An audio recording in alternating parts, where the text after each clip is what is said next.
Welcome to Mitlin Money Mindset, your weekly dose of inspiration and insights to ensure you enjoy each step of your journey. Whether you're saving for the future, planning your next big adventure, or simply looking to add more joy to your life, you've come to the right place. Now, let's dive in. I'm Larry Sprung, your host for the Mitlin Money Mindset and founder and wealth advisor of Mitlin Financial. Today's guest is Michelle Joyce, founder and president of Michelle Joyce Speakers. Michelle Joyce is a powerhouse in the world of speaker management and personal branding. As the founder of Michelle Joyce Speakers, she has built an organization dedicated to helping thought leaders, authors, and experts share their message with the world. Michelle's company represents some of the most sought-after speakers in the industry, providing them with the tools and opportunities to inspire audiences globally. With years of experience in marketing, event management, and speaker development, Michelle is an expert at amplifying the voices of those who have powerful stories to tell. Her passion for helping speakers grow their influence has not only elevated their careers, but also empowered them to make lasting impacts on the lives of others.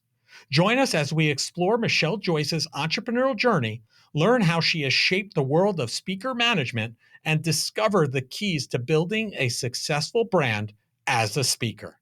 Well, I have the pleasure today of being with Michelle Joyce, founder and president of Michelle Joyce Speakers. Welcome to the show, Michelle. Thank you so much for having me. Yeah, thanks for joining us. So listen, we love talking to entrepreneurs, and it always fascinates me personally and our listeners as well, kind of that journey, because everybody's different. Although some of them are similar, they're still different. And we'll spend a lot of time talking about what you're doing now with Michelle Joyce Speakers. But can you share with our listeners a little bit about your path on how you got up until that point? Yeah, absolutely. So I grew up in Ohio, went to college in Ohio, but kind of fell in love with Charlotte, North Carolina when I was in junior in college. So I knew that after I graduated, I wanted to start my life in Charlotte. So when I moved to Charlotte, I landed a position with one of the top keynote speakers and sales trainers and authors in the country at the time. It was just the perfect fit for my degree and what he was looking for. And I ended up running his company, his speaking division, for 17 years. And so not only did I learn the professional speaking business by one of the world's greatest speakers, I also learned sales and customer service by the guru, right? The guy who's teaching everyone. And then, we had grown a significant team and he was starting to speak less and less. And I became a mom and I wanted to have a little bit more flexibility. So after 17 years of helping him with his business, 10 years ago, I started my own agency. Amazing, amazing, and you've been doing that ever since, quite successfully. And we'll talk about it a little bit more. But how we got connected was we had one of your clients, one of the folks you work with, Jay Bear. He was on our episode number 196, which we'll talk a little bit later on. But it was great to connect with you in that manner and find somebody that you were working with that was on our show already. Amazing. Such a small world. Yeah. So I've heard you share that you're one of the few people that you know who uses your degree. And I guess I do to some degree also, but not really. Can you share, what is your degree and how do you use it? Because I think especially for our younger listeners, I have two in college right now. I think that a lot of times, and my wife doesn't necessarily use her degree anymore. Sometimes it's hard to understand how that all happens. Yeah, and it's funny. I just gave a presentation at my son's school, and I was telling the seniors it's okay to not know. It's okay to just go to college and figure it out. I didn't know what I wanted to do specifically. I there were some things that I was drawn to, but in a sort of a fun turn of events, when I was a freshman in college, I had to take a public speaking class. And ironically, the college counselor said, some people take this over the summer. Like, this is not everyone loves to speak in front of large audiences. It's okay if you want to not take it here. But I was all in on college, right? Full Mhm. load, the whole 9 yards. And I took Interpersonal Communication 101 by the great Dr. Richard Weaver, who was the head of the department. And it changed my whole path. I loved it. I loved to be able to get on a stage and impact and influence and persuade others and have these wonderful conversations and also learn the art form of speaking. And so I changed my major to interpersonal communication, and then I minored in marketing because I think a lot of the times that goes hand in hand. And I have a really good colleague in the industry who always jokes with me at every professional, association event we're at. He was like, "You're like the one person in the industry who actually went to school for this," because that's my world is professional speaking and marketing. Right. Yeah. I mean, when I entered college, I thought I was going to be a doctor. Clearly, I'm not. That didn't last very long. As I started, I was more of a numbers guy, and as I started counting the number of years it was going to take me and the amount of money it was going to take me to get that degree, I was like, no, I got to figure something else out. So I get it, and I actually just did a class with a professor, another former podcast guest, Perry Williams, who played for the New York Giants and won two Super Bowl rings. He teaches a class at a local college here, and I go in twice a year and speak to his classes. And a lot of people are concerned about that, not knowing and kind of figuring it out. And that's where that life experience comes in, so helpful. And had you not gone for that class, what direction were you heading in? Where do you think you would have ended up? So my second choice was always elementary education. I come from a long lineage of teachers and I love children and I love to teach. I'm a teacher at heart. And so that's kind of what I thought I always could do. But it just put me on a different path. And then I started to learn more about business and things like that. And I was like, this is my path. Yeah, well, you still would have had a lot of public speaking practice as a elementary school teacher too, right? That's true.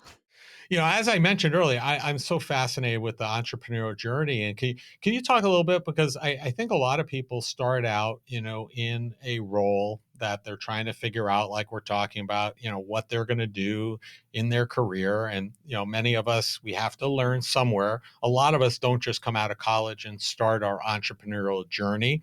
Some do, some start early in high school, but a lot of people kind of figure that out later in life. Why did you go about, and what was the inflection point for you in saying, hey, I love this. I love what I'm doing. Now it's really time for me to do this for myself. I know you had a couple of life things going on there you mentioned earlier, but what was that really driving desire for you? Yeah, I think the place I was in my life was probably the biggest driver at the time. I had worked for Jeffrey Gitomer for 17 years and it was the greatest experience. And as businesses do, they start to change and evolve and he wasn't speaking as much as he was when I first started. And we had an incredible team, so I felt like okay, if I left, I know he's in good hands. That was very important to me.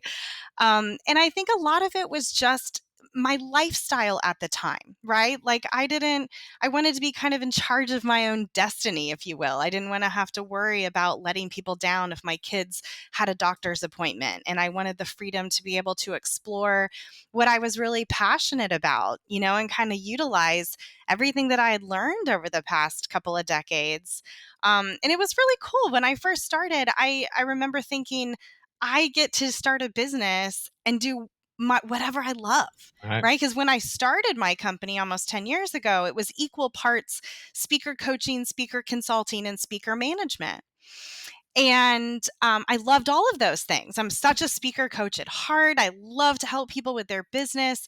And then I had done the speaker management for so long. And I was out to dinner with a good friend when I first launched, and she said, "I predict that one of those buckets is going to take over." And at the time, I remember thinking, "It's my business, Terry. I can do whatever I want." And it's kind of, and she was like, "No, no, no. I mean it in a good way. I think one of those is going to take over." And it was probably a year later where I realized that I wanted to go all in on speaker management. Not that I didn't love the other two, it just made more sense for me to kind of focus and do that. Right.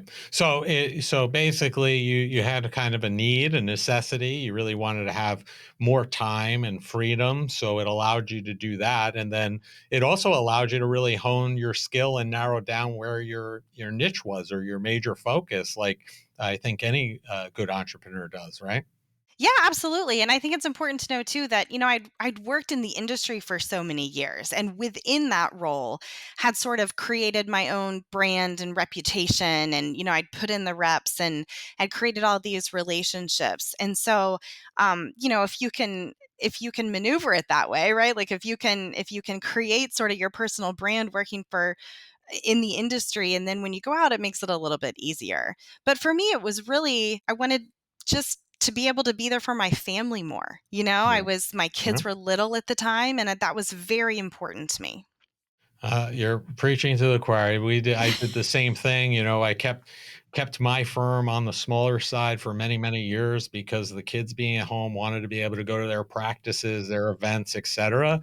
And now that they're out of the house and I have a lot more free time, now is really has been a time for us to focus on that growth aspect. So Yeah.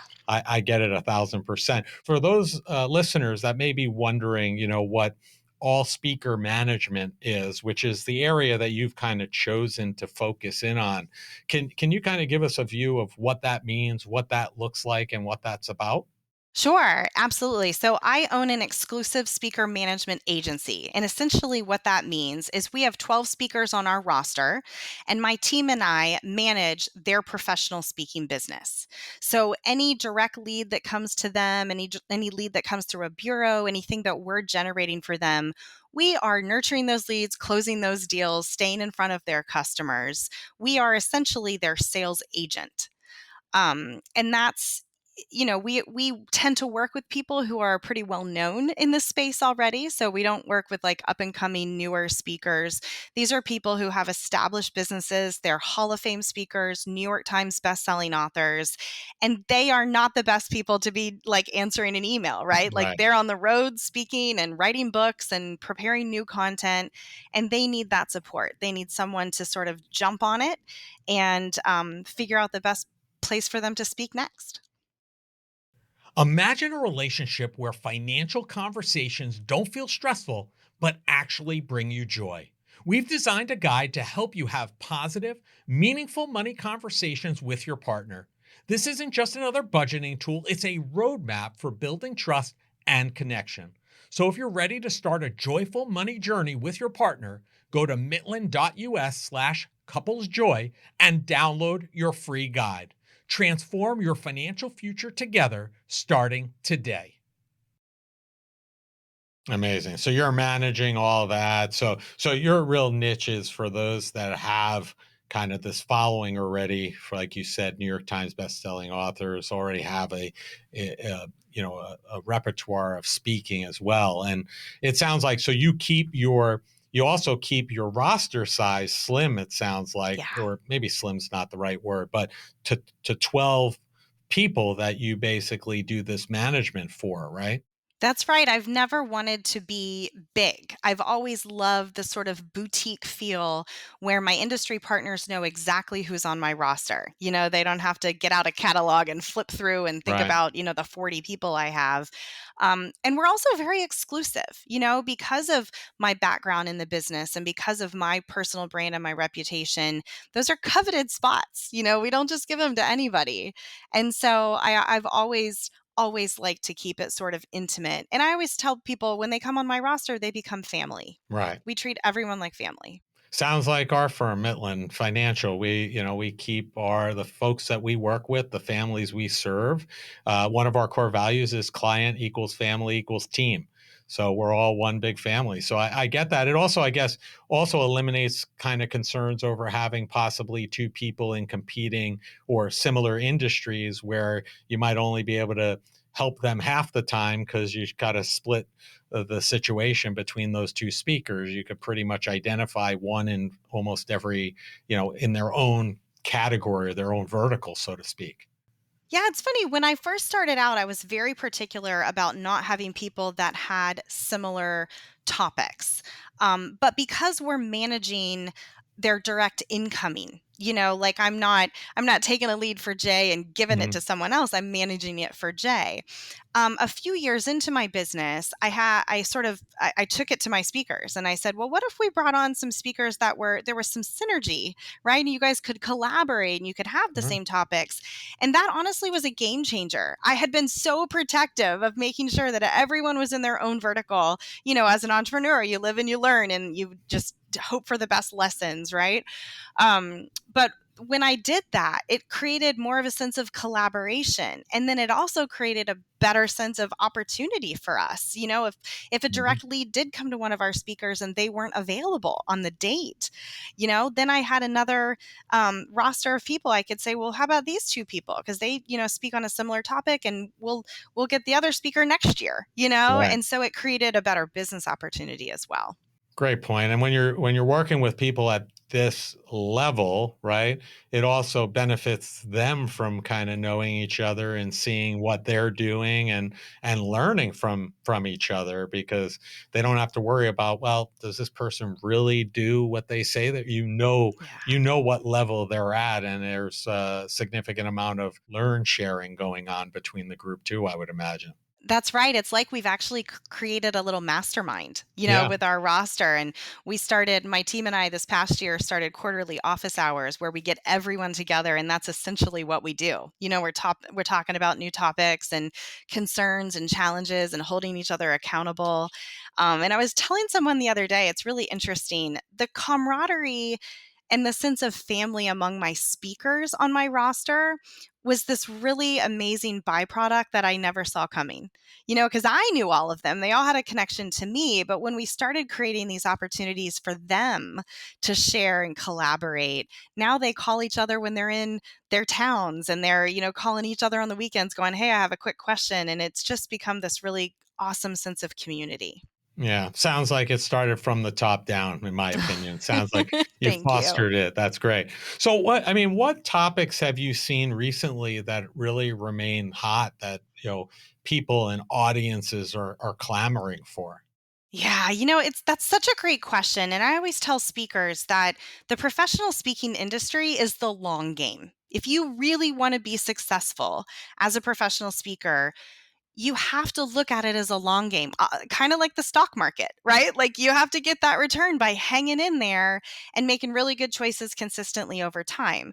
So I would say that evergreen topics like top of the funnel, high level stuff like leadership, sales, customer service, those are always going to be important to business. Those are always going to be relevant.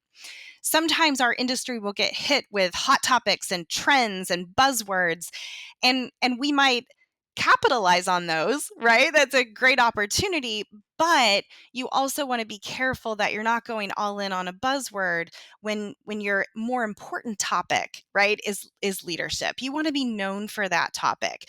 But when the industry says, okay, everyone needs resilience, I would encourage a speaker to go, well, okay, what does that look like through your lens? You don't need to change your topic to resilience, but what does it look like to be a resilient leader?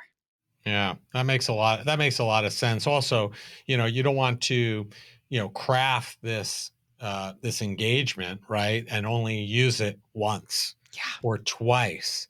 You want to create it, learn it, craft it, and really get amazing at it so that you can deliver it again and again and again, rather than taking advantage of those, hot topics, if you will. That's right. They're trendy. They're always going to be trending. There's always going to be buzzwords that come in and enter.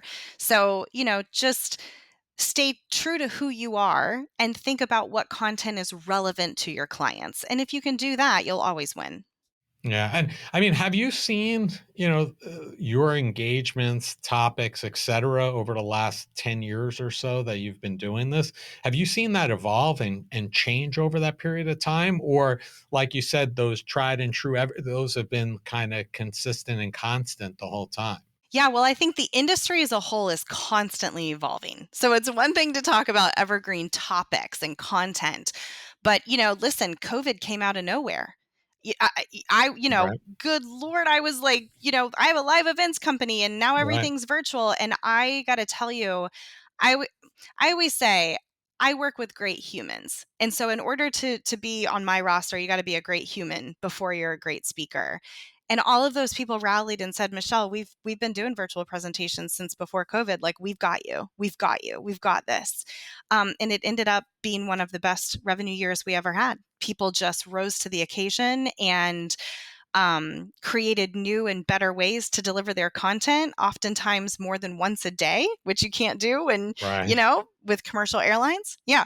Yeah, can't be Yeah. can't do a 3-city tour in one day, that's for sure. Right. So the industry is evolving in ways we've never seen before because of that, because everyone adopted virtual as a medium like very quickly. But we're also seeing demands like a bigger push for diversity on stages, more female speakers, more people of color, younger speakers, right? Like, diversity comes in all shapes and sizes. I'm seeing more of a push for diversity on stages than diversity as a topic. A couple of years ago, diversity was all the rage, right? Mhm. Now it's like they just want people, subject matter experts on stages that don't look the same, don't look that they've had the same people for 20 years. And so I think we'll see a big evolution of that in the industry. Also, the audience experience has evolved. People are creating, meeting planners are becoming younger and younger, right? So, like, a lot of my longtime clients are starting to retire and they're being replaced with a whole new generation of people who are mixing it up. And I think that's really cool. They're looking at alternative venues, they're looking at more interactions. We can all thank TED Talks for making short talks, right? So I Mhm. think we'll start to see things like that that will just evolve the space and, kind of creates a home for anyone and everyone in the business. Do you think that, like the virtual, that shift to virtual that you had to take during, COVID times when people weren't traveling, is that something that's sticking around and you think will continue to stick around, or as we get further and further away from that, it'll start continue to wind down and become less and less, over time? What we are seeing is that it's a great supplement to the live event. And I think that's a really interesting opportunity. I can upsell additional webinars or virtual programs or virtual coaching or something like that. And people, it's easier for them to understand the deliverable on that, Right. right? It used to just be Now, yes, right. yeah, it used to just be a 60-minute keynote in Vegas and then they're on a plane. But I think it will stick around, but I don't think it will stick around as a replacement for live events. Live events are back in full force. You cannot exchange that experience for anything. But we are seeing some supplemental stuff virtually that I think can be really cool. Yeah, I think that's probably a good idea too, because especially if you felt connected with that speaker, then it just doesn't have to end there. There are other things that can happen subsequent to that live event, which is great. Reinforcement. So I know you don't work with new speakers, right? You're more established, but as an entrepreneur, I'm sure a lot of I run into a lot of people after I wrote my book. Hey, I'm really interested in writing a book, and they see me speak. Hey, I'm really interested in speaking, and I'm sure they do. And it's overwhelming. It's something that you really have to put a lot of time, effort, and energy to get good at, and rightfully so. I think anything you want to be good at, you got to put that time, effort, and energy in. But what would you say to somebody? What advice would you give to somebody who was thinking about it, interested in, getting, refining that skill set for themselves and going down that path of being a speaker?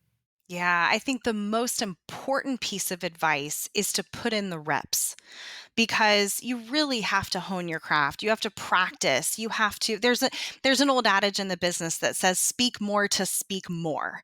And truer words have never been spoken. If you want more opportunities to get on paid stages or those big keynote stages, you really have to put in the reps first. If you're just starting out, just look for any opportunity. Be less concerned about, are you getting your full fee at that time? Be less concerned about that and more concerned about exposure and practice.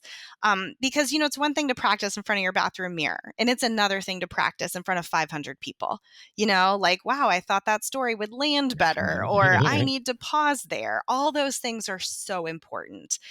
And then I would tell them that if they're going to invest any money in their company, it needs to be on a great demo video and a great website, because most speakers are booked by committee these days. And so if someone else has a great website and a great demo and you're up against them, chances are that person is going to look more polished and established and more credible.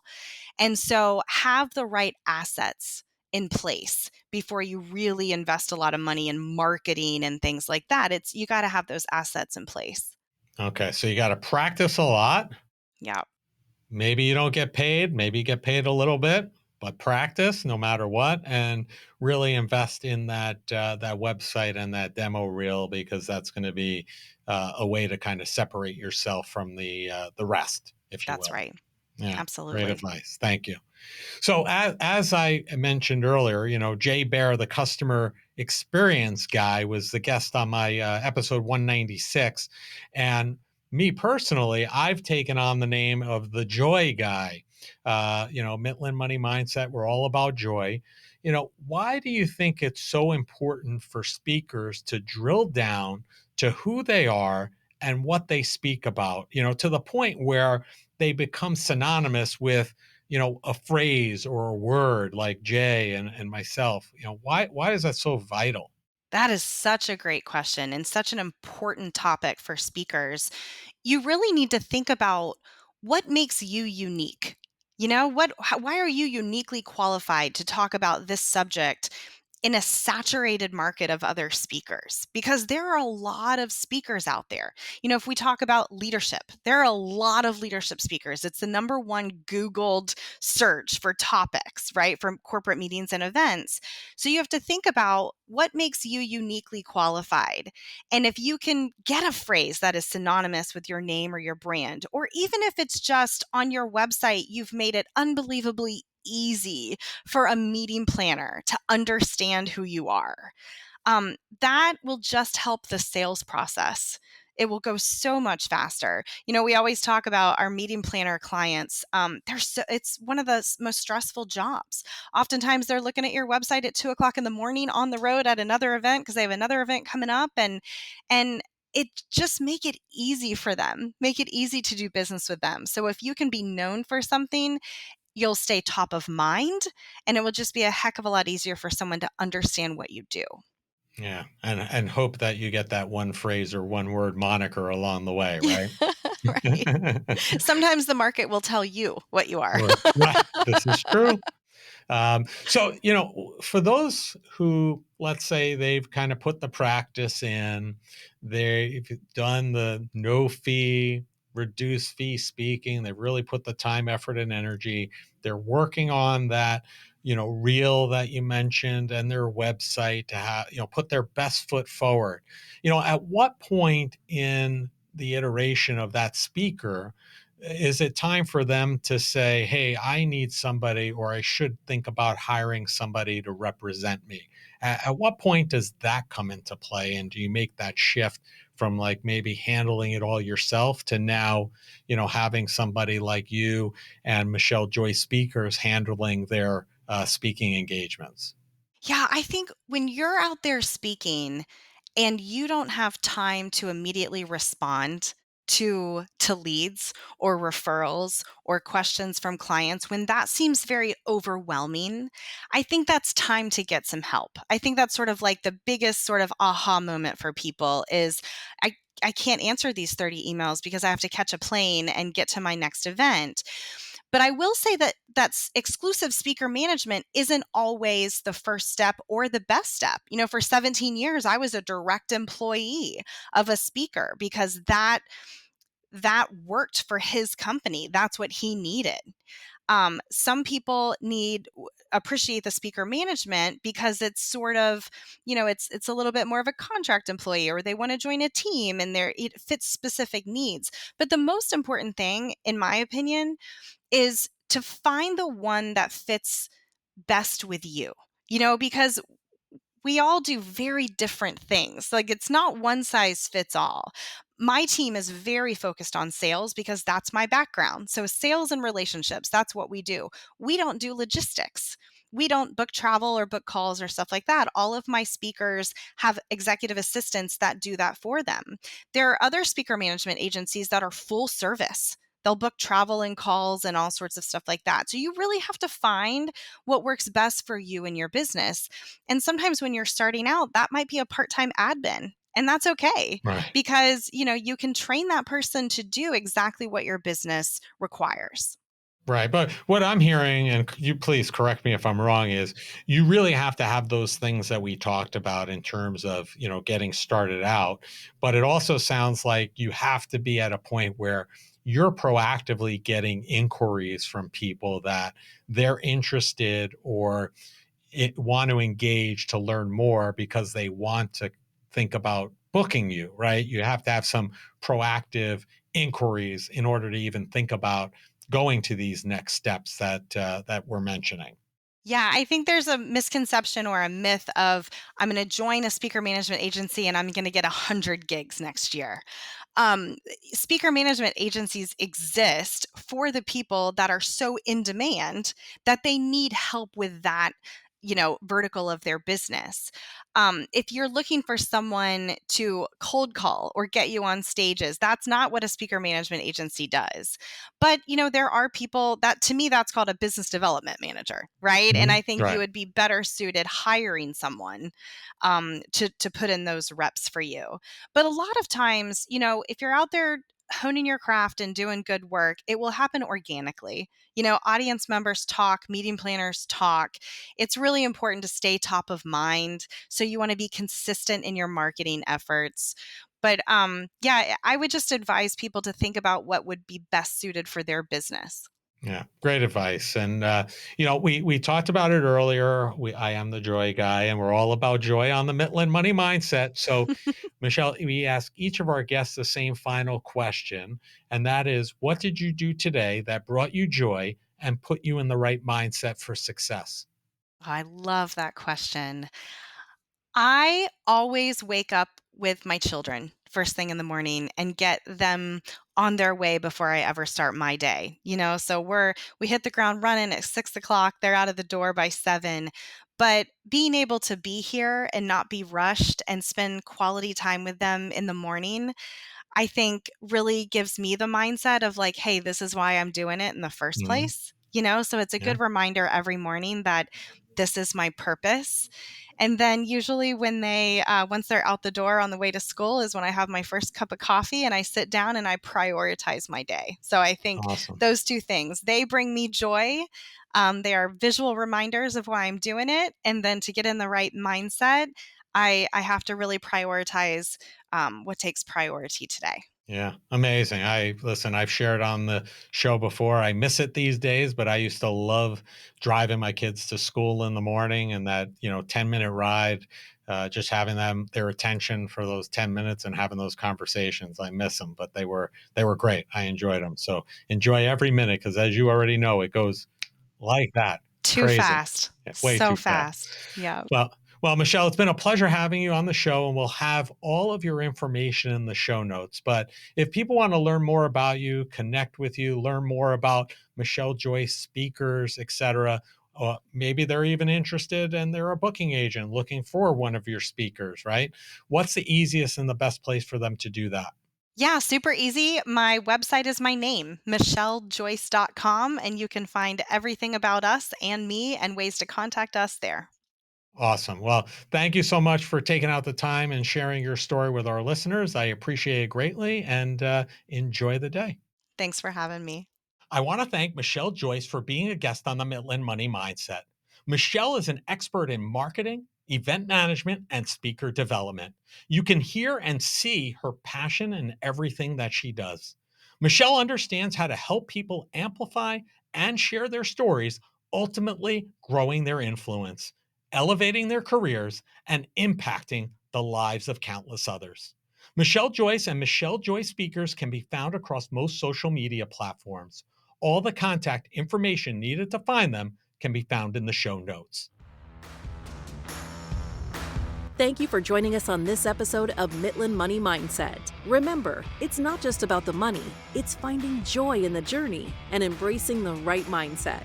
If you love the show, be sure to subscribe, rate, and leave a review. Don't forget to follow along for more tips and inspiration. Please visit the social links below to connect with Larry or his guests. Until next time, keep smiling, keep thriving, and remember to think about, what did you do today that brought you joy? The opinions voiced in the Mitlin Money Mindset show with Lawrence Sprung are for general information only and are not intended to provide specific advice or recommendations for any individual. Past performance is no guarantee of future results. All indices are unmanaged and may not be invested into directly. Investing involves risk, including possible loss of principal. No strategy ensures success or protects against loss.